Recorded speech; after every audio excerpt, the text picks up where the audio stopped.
Delhi university ఎన్నికల్లో కావచ్చు, national NSUI అధ్యక్షురాలుగా కావచ్చు, పార్లమెంట్ సభ్యురాలుగా కావచ్చు, ఏఐసిసి ఇన్ఛార్జ్ జనరల్ సెక్రటరీగా తెలంగాణ రాష్ట్రానికి రావడం, కార్యకర్త మనసు ఎరిగిన నాయకురాలు మీనాక్షి నటరాజన్ గారు.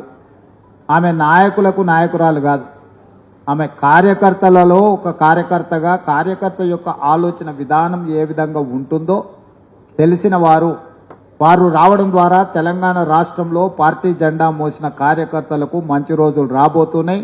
రేపు ప్రభుత్వంలో కానీ పార్టీలో కానీ వాళ్ళని భాగస్వాములను చేయడానికి చాలా మంచి జరగబోతుందని చెప్పి నేను సంపూర్ణంగా విశ్వసిస్తున్నా. అదే సందర్భంలో ప్రతిపక్షాలకు సంబంధించి ప్రధానంగా నిన్నమన్న కేంద్ర ప్రభుత్వం నుంచి రావాల్సిన అనుమతుల విషయంలో కిషన్ రెడ్డి గారు మాట్లాడుతున్న విధానం చూస్తుంటే, కిషన్ రెడ్డి గారు ఏదో మోడీ గారు గుజరాత్ నుంచి మొత్తం అంతా మనకేదో రైళ్లలో, విమానాలలో, లారీలలో నోట్ల కట్టలు పంపిస్తున్నట్టుగా ఆయన తెగ బాధపడిపోతున్నాడు. మోడీ గారిని అడిగి ప్రజలకు హామీ ఇచ్చిండని, ప్రజలను అడిగి ప్రజలకు హామీ ఇచ్చినాం. మోడీ గారి ఆస్తి మేము అడగడం లేదు కిషన్ రెడ్డి గారు, మీ ఆస్తి కూడా మేమేం అడుగుతలేం. మేము కేంద్ర ప్రభుత్వానికి కట్టిన పన్నులల్లా మేము ₹1 కేంద్ర ప్రభుత్వానికి పన్నులు చెల్లిస్తే మాకు 42 పైసలు మాత్రమే కేంద్రం నుంచి వెనక్కి వస్తున్నాయి. అదే బీహార్ నుంచి ₹1 కేంద్ర ప్రభుత్వానికి పన్నులు చెల్లిస్తే ₹7.06 బీహార్కి ఇస్తున్నారు. ఉత్తరప్రదేశ్కి ₹3 ఇస్తున్నారు ₹1 పన్ను చెల్లిస్తే. బీహార్కు, ఉత్తరప్రదేశ్కు ఇస్తున్న ప్రాధాన్యత తెలంగాణ రాష్ట్రానికి ఇవ్వడం లేదు.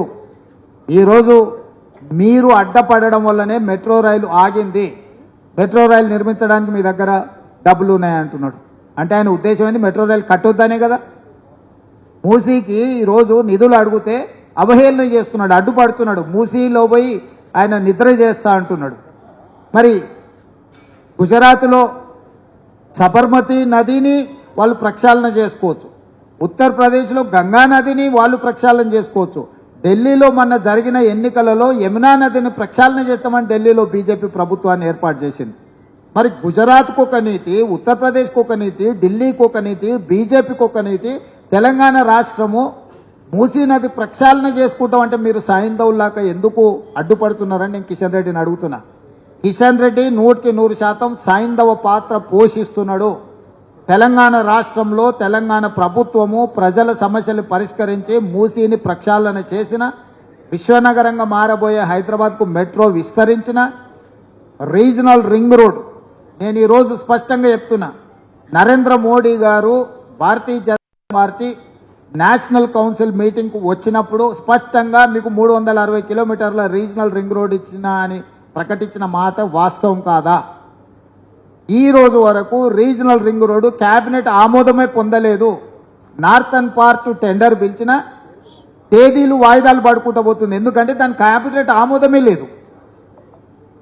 కిషన్ రెడ్డి ఒక పక్కన మెట్రోకు నేనే కృషి చేసిన అంటాడు, రీజనల్ రింగ్ రోడ్కు నేనే కృషి చేసిన అంటున్నాడు. మరి నువ్వు కేంద్ర మంత్రిగా 6 సంవత్సరాలు దాటిపోయింది కిషన్ రెడ్డి గారు, ఎందుకు రీజనల్ రింగ్ రోడ్డుకు, మెట్రో రైలుకు కేంద్ర మంత్రివర్గ ఆమోదం, కేంద్ర మంత్రివర్గంలో ఎజెండాలనే పెట్టడం లేదు?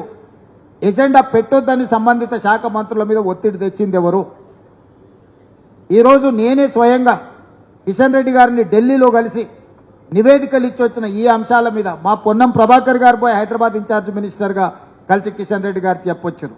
రాష్ట్రంలో ఉన్న అధికారులందరినీ కిషన్ రెడ్డి గారి దగ్గరికి పంపించి పూర్తి వివరాలు కిషన్ రెడ్డి గారికి వివరించిన, డిపిఆర్లతో పాటు డీటెయిల్ ప్రాజెక్ట్ రిపోర్ట్తో పాటు కిషన్ రెడ్డి గారికి ఇచ్చి మీరు నరేంద్ర మోడీ గారితో మాట్లాడి ఇవన్నీ మంత్రివర్గంలో పెట్టించండి అని.